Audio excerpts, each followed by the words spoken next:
হাসপাতালে বেআইনি নিয়োগের অভিযোগ, আর তা নিয়ে তৃণমূল বিধায়কের সামনে সুপারের সঙ্গে তৃণমূল কর্মীর তুমুল ঝগড়া।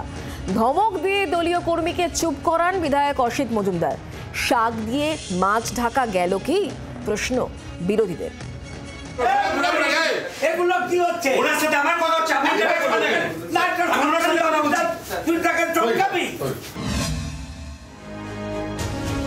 ব্যান্ডেল ইএসআই হাসপাতাল পরিষেবা সন্তোষজনক নয়, খাবারের মান নিম্নমানের, হাসপাতাল চত্বর অপরিষ্কার, এমনই একাধিক অভিযোগ। হাল হকিকত জানতে পরিদর্শনে গিয়েছিলেন চুঁচুড়ার বিধায়ক অসিত মজুমদার। হাসপাতাল সুপারের ঘরে গিয়ে বিধায়ক অভিযোগ তোলেন হাসপাতালে একাধিক বেআইনি নিয়োগ হয়েছে।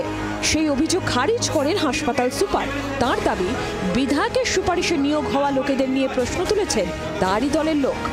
বিধায়ক যে অভিযোগ নিয়ে এসেছিলেন এখানে লোক ঢোকানো হচ্ছে, আপনি লোক ঢোকাচ্ছেন, সেখানে দেখা গেল প্রথমত এই লোক ঢোকানোতে আমার কোনো হাত নেই, আমি লোক ঢোকাই না। আবার বললাম, এখানে যারা লোক ঢোকে সেটা হচ্ছে কন্ট্রাক্টরের আন্ডারে লোক ঢোকে। কন্ট্রাক্টর তারা কাকে ঢোকাচ্ছেন তার ব্যাপার আমার কোনো ইয়ে থাকে না, এটা পরিষ্কার তাদের ব্যাপার, তাদের স্বাধীন এখতিয়ার।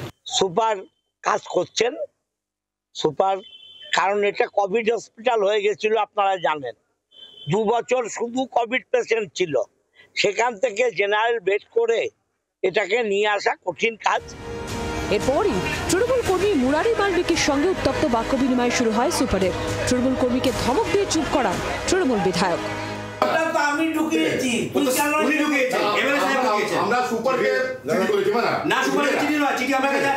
মুখ্যমন্ত্রী সচিবালয় চিঠি হয়েছে, আপনার আমার নামে চিঠি করে, চিঠি তো আমার কাছে কপি আছে।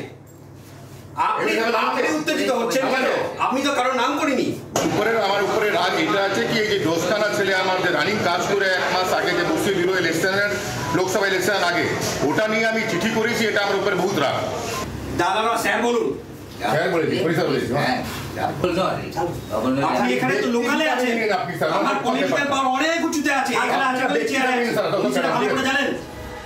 সব মিলিয়ে বেআইনি নিয়োগের অভিযোগ খতিয়ে দেখতে গিয়ে অস্বস্তিতে পড়েন বিধায়ক। এদিন ব্যান্ডেল ইএসআই হাসপাতালের ক্যান্টিন থেকে প্রতিটি ওয়ার্ড ঘুরে দেখেন অসিত মজুমদার। বিধায়ক নিজে রোগীদের খাবার পরখ করে দেখে বলেন, খাবারের মান একেবারেই খারাপ নয়। বিধান সরকারের রিপোর্ট, জি 24 ঘন্টা। বাংলার আওয়াজ, বাঙালির আবেগ, জি 24 ঘন্টা।